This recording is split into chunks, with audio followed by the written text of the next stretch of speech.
Well, hey, good morning, everybody. It's Dave coming to you from the office here in the Wyoming house. Haven't done this in a while. So this is a Freedom Friday video. I know it's Saturday, but I just didn't have time to get it done yesterday. But I haven't done a good Freedom Friday video in a while. So that's what today is. No tobacco content. If you're not into Freedom Friday stuff, if you're not into a weapons review, this video is not for you. Go ahead and click off and don't waste your time. I don't want to waste anyone's time thinking I'm doing tobacco review or anything. So anyway, we're going to head off into a weapons review, and we'll be back and start that in a minute. All right. So this is the weapon of discussion today. I've shown it to you before. It's a Glock. It's a 10 mil. This is the Glock Model 20 Gen 5, and this is what I want to talk about today, because what I really want to discuss today are suppressors. And so this is the weapon I choose to carry on the property. I've shown it to you several times before. So 10 mil versus 9 mil. When I go downtown, I carry the 9 mil because that's for people. But when I'm on the property, I carry a 10 mil because that is for the predators, wolves, coyotes, grizzly bear. So you're not going to shoot a grizzly bear with a 9 mil with any really effectiveness. And not that I want to shoot anything. I didn't move to the wilderness to go around shooting the animals. I moved into their yard. I moved into their house, onto their property. So I try to respect it. I respect their home. This is in case. I'm not going to bet my life on being kind to animals, so I'm going to carry this when I'm out on the property. But again, I'm not here to shoot animals. That's not what I'm doing. This is a just in case. This is an emergency. This is if my life or the lives of my dogs become endangered. That's what this is for. So that's why I carry 10 mil. So I wanted to buy a suppressor for my 10 millimeter. Because nothing sets the Karens off more than hearing gunfire. So this will allow me to, if I have to take care of something in emergency, this allows me to do it without getting everyone around me upset. But because I'm trying to suppress a 10 mil, it is a much larger caliber suppressor. And so I had to buy what they call the 46 V2. So this is up to a 46 caliber. So your larger rifles and things like that can go through this, and it's also sized for a 10 millimeter round. So that's why we're doing it. So this is the mag. It's a double stack mag, and I currently have, this is this is a people round, not a bear round. I don't have my bear rounds here in the office, but anyway, that's what I'm trying to suppress. All right, first thing I want to talk about is the paperwork. When you buy a suppressor, each and every purchase or ownership of each individual suppressor has to be papered and approved by the ATF. It's called a tax stamp. This is what it looks like. The ATF has moved to an electronic e-form, and I find the approval process, when I was doing paper, it was 18 months. With this, it's 2 or 3 days. But that's actually, in the old days, it was a lick and stamp, and they would mail this to you, but now they email this to you. But each suppressor has its own serial number, and I'll show that to you in a minute. That serial number is associated to you as a human being. You can actually do it as a trust and include 2 or 3 people with you in the trust. I just do individual approvals. But you have to have this with you. It's a felony for you to be holding the suppressor and not have the tax stamp. So if you put it in your car, you take it to the range, you need to have this with you. So I save a copy in my vault, and then I keep a copy literally in the box. This sits in the box.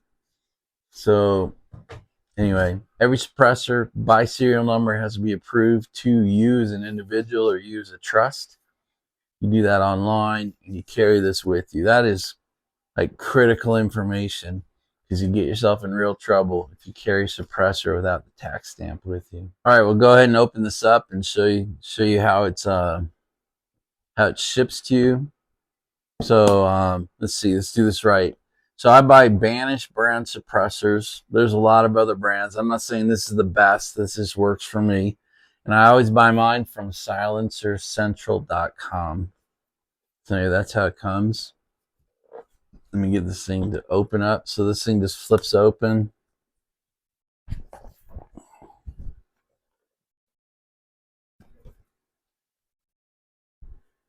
The top of the box just has some information. There's a work tool. And then the suppressor just sits in this foam.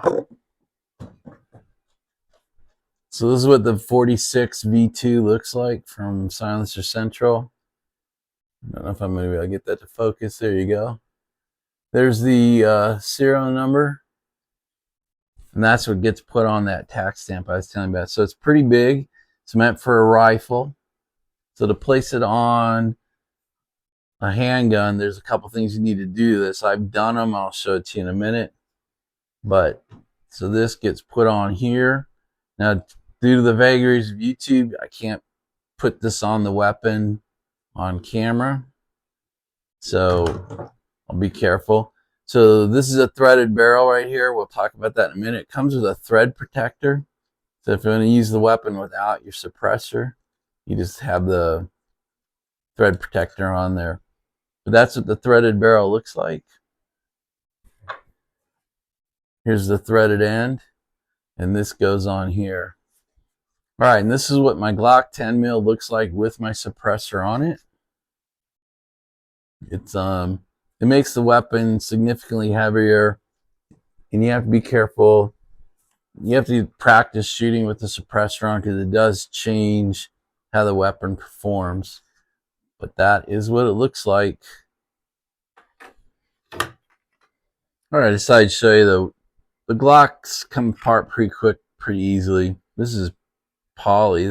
I can't tell you how light this is. And then the barrel is down in here. You got to pull the recoil spring off. And essentially, the barrel just comes out. So this is the part you need to replace with. Yeah, so this is a threaded barrel for a Glock 10 millimeter.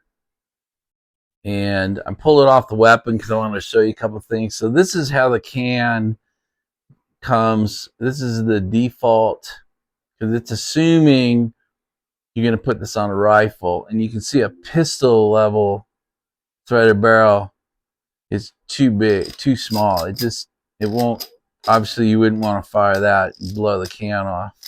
All right, so you got to change out, and you have to buy these parts. So you got to pull this off. I've got it already threaded pretty much all the way. So that part pulls off. And that's what inside the can looks like. And then these are the two parts you have to buy. Because there's another problem you have. So the other problem you have, if you put a can this large on a pistol, it won't cycle. So you basically turn your pistol into a single shot. And if you want to get it back to fully operation, you got to put these on here because this spring on the suppressor actually helps the gun with the recoil, and it puts the power back in the recoil so your pistol will cycle again. So hang on, I'm going to show you how to assemble this in a minute. Okay, so this is the new muzzle end of the can. You got to thread this piece off, and then this fits inside and it's grooved, so you can see it fits in the grooves. You slide the recoil spring over the top, and then you reassemble this unit. And because of the pressures these things are under, they're threaded pretty tightly. The finger tight is good enough, and this is now ready to go on the threaded barrel.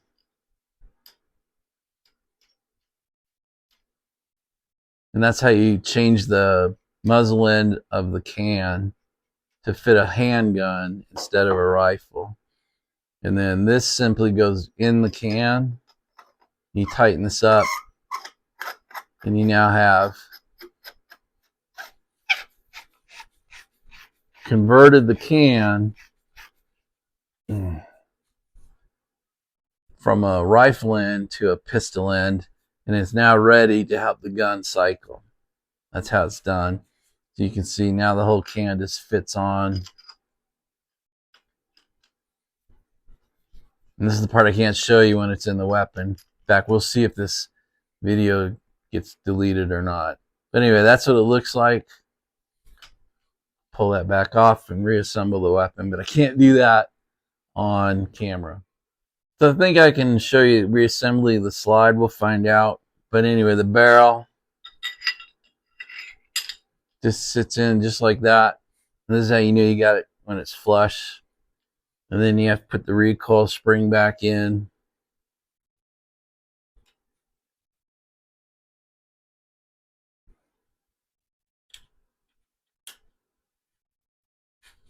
You can see it's all seated. Pretty easy to put it back on the weapon or on the lower. And that is now reassembled with the new barrel on it. Alright guys, so I think I've shown this before, but when I wear this, I wear it on its own belt. And I've got the weapon in 2 extra mags. I'll show you my super sophisticated way to label which one is the bear. So I got 1 with bear, and I've got 2 with non-bear loads. And this is what I wear when I'm walking on the property and working on it. Alright guys, that's really all I got for you for this video. We'll do, at some point we'll drag some of the weapons down to the range and do, I'm even going to get a decibel meter, and we'll do some testing on these weapons. And one of the things we'll show you is how the 10 mil, what level of sound it makes, how loud is it unsuppressed, and how loud is it suppressed. So I fired it here on the property, but I'm not going to video that. So it's significantly quieter. I can fire it without hearing protection, but it's not as quiet as I would like. So, but anyway, that's really it, you guys. So that's it for our Freedom Friday, Saturday edition. And we'll talk to you on the next video. Bye, everybody.